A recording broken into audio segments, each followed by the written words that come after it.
Coach Jimmy here with professional fighter Mike Lee. He's undefeated in the ring and in business, and he's gonna teach you how to do it yourself.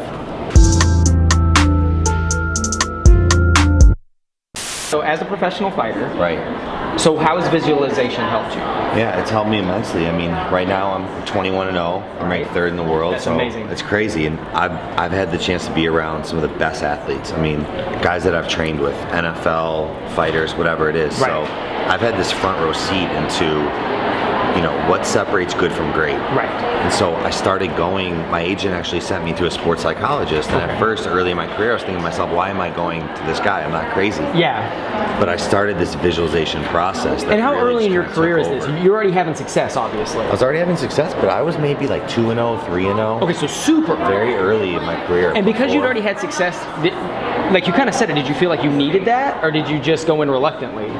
I ran in reluctantly, yeah. 100%. That's the best way to put it. I went in thinking, do they think I'm crazy? Why am I going to see someone? Yeah. And he started to open my mind. And it was really from that I started to read more books and learn that your brain doesn't know the difference between perception and reality. Yeah. And if you can trick it into that, yeah. you can lower cortisol levels, you can bring stress down, you can increase testosterone. And so that's really when I started playing these mind games into boxing. I mean, yeah. I'm literally stepping in a ring in front of thousands of people and I'm risking my life. Right. So your adrenaline, your cortisol, everything, your heart rate's through the roof. Yeah. What makes Floyd Mayweather, Muhammad Ali, the greatest athletes who ever existed is their resting heart rate before is incredibly low. Wow. Right? And it's funny, even we always get blood pressure and heart rate tested. The doctors test us in the dressing room. Right. They always say this to me. They say, wow, your heart rate's really low.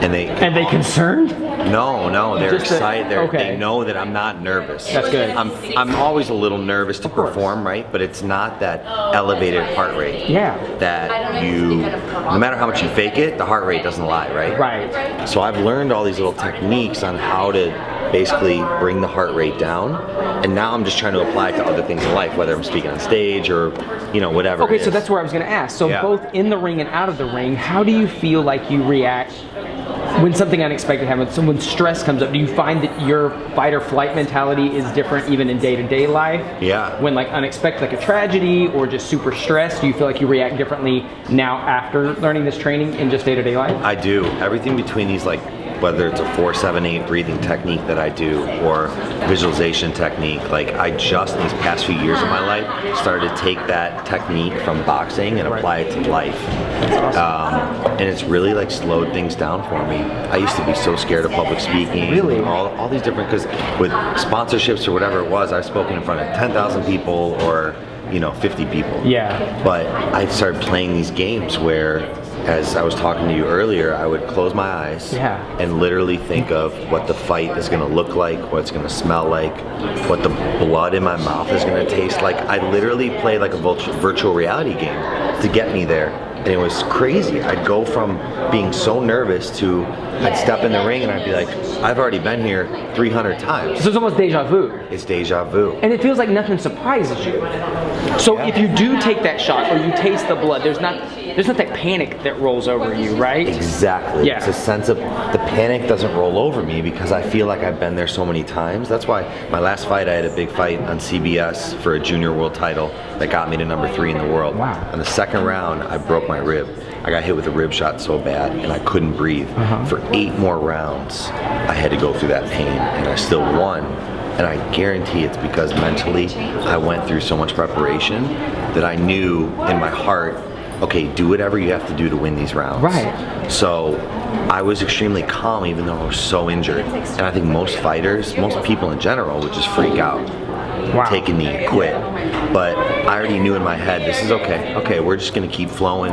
Let's score points. Let's hold. Like we're. Because most people good. panic takes over right now. Most people panic. And you can't breathe. Yeah, especially with a rib injury, you start breathing heavy. It only exacerbates the pain. So I was. You can see in the fight, I was still like round 7, round 8. I'm smiling. That's crazy. Faking it, and then Teddy Atlas got in the ring and he was interviewing me, and I was literally in so much pain I could like barely talk. Was it like after the fact when all of a sudden After then you the fact. realize it? Yeah, Then you my hear about body like NFL kicked in. players that like with broken ribs or whatever. You're like, Yeah. And they always talk about adrenaline taking over, but this seems more like it was literally the reps you had done mentally. I think so. I think adrenaline has an incredible is an incredible factor. Yeah. But I have buddies that are playing in the league right now that literally are like, during that moment, they're so in the zone. It's not just adrenaline. They're so in the zone and dialed in that they can play through those type of things. That's awesome. And then you see them on Monday or like Tuesday, and they they're can't like, walk. they can't walk, or they're like, dude, I can't even feel my neck right now. Okay, so let me ask, in business, so you and your sister Angie recently launched a new company, right? Yeah, we did. Talk about that just a little bit?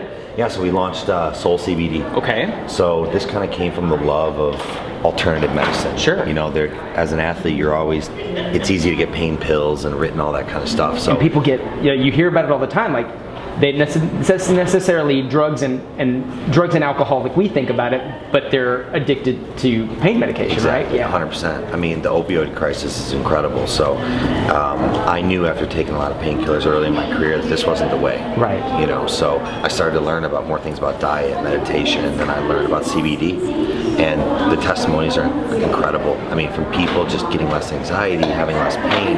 We have a cream, a tincture, and we just started. I mean, so it's been fun, like, growing this business. Yeah. But what's been so cool is like getting these messages from people. Whether it's I sent it to a couple buddies who play for the Lions, and they're like, "Man, I love the cream." Or that's great. Girls here at Angie's event that are like, "I didn't have anxiety when I got on a plane." So. And that's big. Like, that seems small to some people, but that's like life. That changes someone's life to be able to get on a plane, to get to an event like this, to potentially hear something that's going to change their life. So what I want Hear people like you speak. Absolutely. So seriously. where I wanted to tie this in is, starting a business can be challenging, right? There's lots of ups and downs. Where has this visualization and things you learned in the ring on how to deal with stress served you in starting this business?